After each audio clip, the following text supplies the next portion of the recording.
Dr. Srivarmas. இந்த மரணத்துக்கு முக்கிய காரணம் திருச்சி டாஸ்மாகை சேர்ந்த இஎம் கவுன்சிலர் அர்ஜுன் மற்றும் பிடபிள்யூடி இன்ஸ்பெக்டர்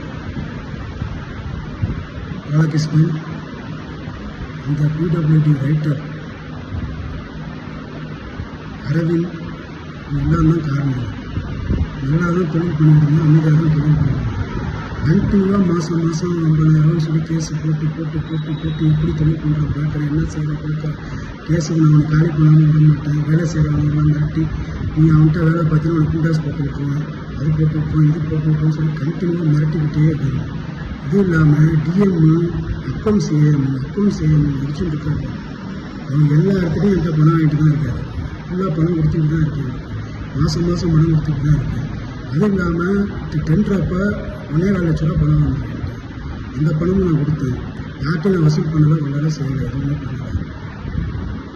ஆனால் வேணுக்குன்னு என்னோட கடைகளை மட்டும் 6 கடைகளை மட்டும் டிடி கொடுக்கல, க்ளோசிங் ஆர்டர் போட்டு நான் தடுத்தரும் ஒன்று நிப்பாட்டிடுவேன், பிடிச்சா நீ பண்ணிக்கோ செஞ்சுக்கோ அப்படின்னு சொல்லி மிரட்டினாங்க. ஆஃபீஸ் பண்ணாங்க, பேசினாங்க, டிஎம்மும் பேசினாங்க, ஏஎம்மும் பேசினாங்க. நான் என்ன சொல்கிறேன், என்ன நீ நடவடிக்கை எடுங்க வேணாம்னு சொல்கிறேன். எத்தனை இல்லீகல் பார் ஓடுது, எத்தனை இல்லீகல் பாரில் நீங்கள் காசு வாங்குறீங்க. டாஸ்மார்க்கில் ஒரு நாளைக்கு நான் வேலை பார்க்குற 10,216 அப்படிங்கிற கடையில் ஒரு நாளைக்கு 15,000 பாட்டில் ஓடுது. 15,000 இல்லை, 12,000 பாட்டில் ஓடுது.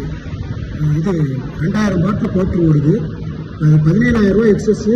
அது இல்லாமல் பீரு ஆஃப் எல்லாம் சேர்த்திங்கன்னா 22 ரூபா 23,000 எக்ஸஸ் வருது. இந்த எல்லா எக்ஸஸையும் அவர் தான் வச்சுக்கிட்டு இருக்காரு. எக்ஸஸ் ஒவ்வொரு கடைக்கும் கனெக்ட் பண்ணி மாதம் கிட்டத்தட்ட ஒரு 15 லட்ச ரூபாய் 20 லட்ச ரூபா வந்துருக்கு.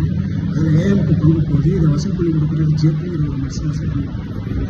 இது இல்லாமல் எஸ்ஆர்எம்க்கு எல்லா டிஸ்ட்ரிக்டில் இருந்து திருச்சி, தஞ்சாவூர், புதுக்கோட்டை, விழுப்புரம், பெரம்பலூர் எல்லா ஊரில் இருந்தும் வசூல், நாகப்பட்டினம் எல்லா ஊர்லேருந்து வசூல் பண்ணி ப்ரோக்கரேஜ் மாதிரி பண்ணிக்கிட்டு இருக்காங்க. ஜேபி தான் வாங்கி கொடுத்துட்டு இருக்காரு. இந்த கடைகள்லேருந்து இவ்வளோ வசூலாகுது. இவ்வளவும் காசை வச்சுட்டு இல்லீகல் பார் மூலியமாக டாஸ்மாக் நஷ்டத்தை ஏற்படுத்துறது அவங்களா நாங்களா? ஏன்னா போன டெண்டரில் செந்தில் பாலாஜி என்ன டெண்டர் எடுத்தார். அவங்க தான் ஆல் ஓவர் டெண்டர் எடுத்தாங்க. டெண்டர் எடுத்ததில் எல்லாமே லீஸுக்கு எல்லாமே வாடகைக்கு மாதிரி தான் எல்லாமே கடை நடத்திக்கிட்டோம். எல்லா மூடி இருந்த பாருக்கும் சேர்த்து டெண்டர் அமௌண்ட் நான் கட்டியிருக்கேன். எவ்வளோ நஷ்டப்பட்டிருக்கேன், எவ்வளோ இது பண்ணியிருக்கேன், இதுக்கு முன்னாடி எவ்வளோ பண்ணியிருக்காங்க. இவங்களெல்லாம் சம்பாரிச்சிருப்பாங்க. இதுக்கு முன்னாடி ஒரு 15-20 நாளைக்கு முன்னாடி டாஸ்மாக் கூட 150 கேஸு சரக்கே காணும். அந்த சரக்குக்கு உண்டான பணத்தை டிஎம் 3 லட்ச ரூபா போட்டு கட்டியிருக்காரு. மற்ற அதிகாரிகள் எல்லாமே சேர்த்து போட்டு 12 லட்ச ரூபா போட்டு 15 லட்ச ரூபா பணம் கட்டியிருக்காங்க.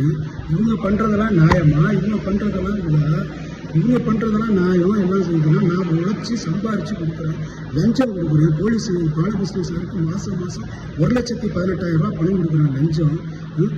என்னோட உழைப்பை உருண்டி சுரண்டி தின்னுட்டு அவங்கெல்லாம் பெரிய மனுஷன் மாதிரி தோரணை போட்டுக்கிட்டு இருக்காங்க. நான் வட்டிக்கு வாசி வாங்கி கொடுத்துட்டு மன உளைச்சல் ஒரு 3 நாளாகவே என் கடையில் ரைடு அடித்து கேஸ் போடுறேன்னு சொல்லி 5 கேஸ் போடுறேன்னு சொல்லிட்டு 2 கேஸ் போட்டாங்க. 3 கேஸ் சரக்கெல்லாம் வீட்டு போனாங்க. பேருக்குன்னு ஒரு 4 பாட்டில் கையில் கொடுத்து விட்டாங்க எங்களை கூப்பிட்டு. இப்போ கூட நான் அவருக்கு பணம் கொடுத்தது வீடியோ ஆதாரம் என்கிட்ட இருக்குது. மொபைலில் வந்து பிசி வந்து இப்போ நீ காலையில் வேலன் ஹாஸ்பிட்டலுக்கு கீழே வந்து என்கிட்ட பணம் வாங்கிட்டு போகிறீங்க. அதுக்கு உண்டான வீடியோ என் ஃபோனில் இருக்குது. நான் ஃபோனுக்கு எடுத்து நான் ஒய்ஃபுக்கு அனுப்பிச்சி வைக்கிறேன். நீங்கள் அந்த வீடியோ ஆதாரமாக எடுங்க. அதுவும் இல்லாமல் டாஸ்மாகில் நிறையா இது பண்ணிக்கிட்டு இருக்காங்க. டிஎம், ஏஎம், ஜேபி, எஸ்ஆர்எம்லாம் ஒன்றும் நடவடிக்கை. அதற்கு எல்லா டிஸ்ட்ரிக்ட்லையும் காசு வாங்கிட்டு இருக்காங்க.